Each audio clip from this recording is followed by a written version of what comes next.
जिसके यहाँ लक्ष्मी नहीं टिकती हो, पैसा घर में नहीं आता हो, बहुत चिंता लगी रहती हो, लक्ष्मी से जुड़ी हुई, व्यापार से जुड़ी हुई, पैसा आ ही नहीं गया, बहुत मेहनत कर रहे हो, सोमवार की सोमवार 5 सोमवार बेलपत्री के पेड़ के नीचे एक घी का दिया लगाना चालू कर दीजिए।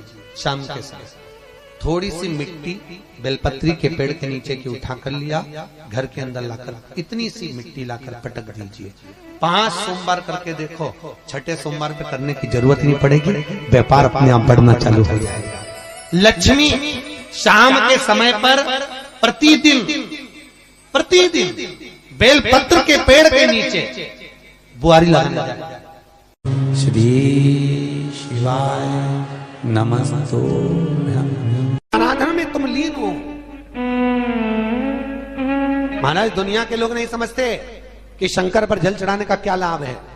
शिव महापुराण कहती है, अगर एक दिन शिव महापुराण की कथा कहती है सोमवार के दिन भगवान शंकर को अगर जल चढ़ाया जाता है तो घर में तेज लक्ष्मी प्राप्त होती है। क्या मिलती है? तेज लक्ष्मी। कर बैठी थी, उनके नेत्र से अश्रु गिरा, उससे बेलपत्री उत्पन्न हुआ। काय का वृक्ष उत्पन्न हुआ? बेलपत्र।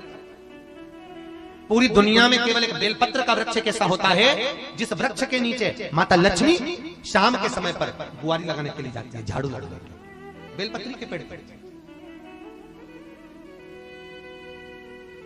बेलपत्र का वृक्ष, जिसके यहाँ लक्ष्मी नहीं टिकती हो, पैसा घर में नहीं आता हो, बहुत चिंता लगी रहती हो, लक्ष्मी से जुड़ी हुई, व्यापार से जुड़ी हुई, पैसा आ ही नहीं गया, बहुत मेहनत कर रहे हो। सोमवार की सोमवार 5 सोमवार बेलपत्री के पेड़ के नीचे एक घी का दिया लगाना चालू कर दीजिए। शाम के समय थोड़ी सी मिट्टी बेलपत्री के पेड़ के नीचे की उठा कर लिया, घर के अंदर लाकर इतनी सी मिट्टी लाकर पटक दीजिए। 5 सोमवार करके देखो, छठे सोमवार पे करने की जरूरत नहीं पड़ेगी, व्यापार अपने आप बढ़ना चालू हो जाएगा। लक्ष्मी शाम के समय पर प्रतिदिन बेलपत्र के पेड़ के नीचे बुआरी लगाना। शंकर भगवान की प्रियता बेलपत्र। पहले भी कथा में कहा, फिर कहते हैं,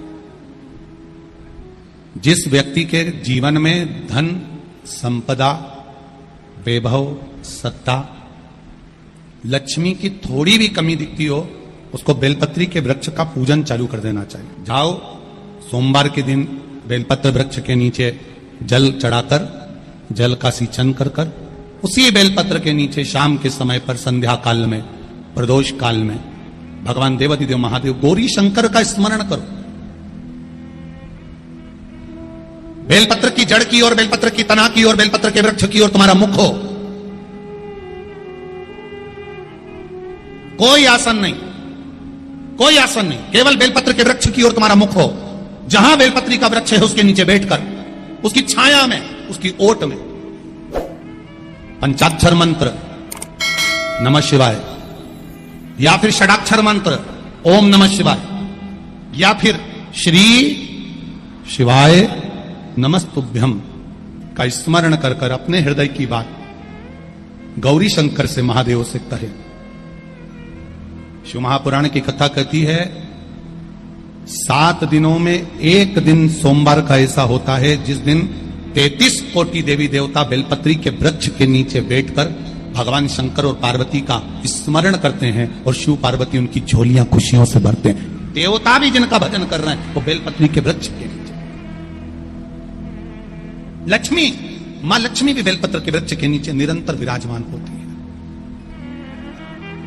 और आप लोगों से एक निवेदन और करना चाहेंगे, ये मनुष्य का शरीर जब तक रहे, ये मानव की देह जब तक रहे, जिंदगी में एक बेलपत्री का वृक्ष अपने रहते रहते कहीं पर भी लगाना, उसको बड़ा करना, उसको बड़ा कर कर जैसे अपने बच्चे को बड़ा करते हो ऐसे लगाकर बड़ा कर कर महादेव से कहना कि मैंने अपनी जिंदगी में, मैं मर भी जाऊं, मेरे प्राण छूट भी जाएं, मेरे जाने के बाद मेरे घर के लोग एक लोटा जल चढ़ाएं ना चढ़ाएं, बेलपत्री चढ़ाएं ना चढ़ाएं, पर ये वृक्ष मैंने बेलपत्री का लगा दिया, अगर मैं मर भी गई तो मेरे मरने के बाद भी मेरे हाथ की बेलपत्र महादेव को चढ़ती रहेगी, महादेव को प्राप्त होती रहेगी। लगाओ, एक बेलपत्री के पौधे को छोटे से बड़ा करो, बड़े से बड़ा करो, बड़े से बड़ा करो, और बड़ा करने के बाद उसको कहीं तुम्हारी मर्जी पड़े जहां, उस बेलपत्री के वृक्ष को लगाओ। अगर गलती हो गई, ये बहुत गलतियां हो गई, बहुत दुख पड़ गया, तकलीफ में आ गए, लग रहा है कि मुझसे बहुत गलतियां हुई है, बाबा मेरी नहीं सुन रहा, ये बेलपत्री का भाग की डंडी पीछे की ओर कर, जहां बैठकर बेलपत्र चढ़ा रहा,